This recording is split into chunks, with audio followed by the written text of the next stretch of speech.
பல நூறு தோஷங்கள், பலவிதமான பாவங்கள் இருக்கு.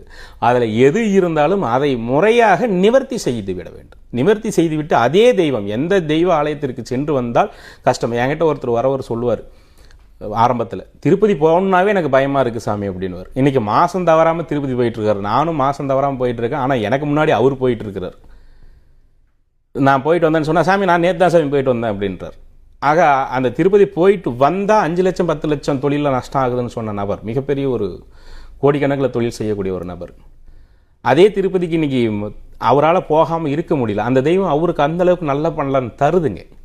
அப்போ தெய்வம்ன்றது உங்களுக்கு இருக்கக்கூடிய கெட்டதை சுட்டி காமிக்கும் போது கோயிலுக்கு போயிட்டு வந்தால் கஷ்டம் வருதுன்னு நீங்கள் நினச்சிக்கிறீங்க.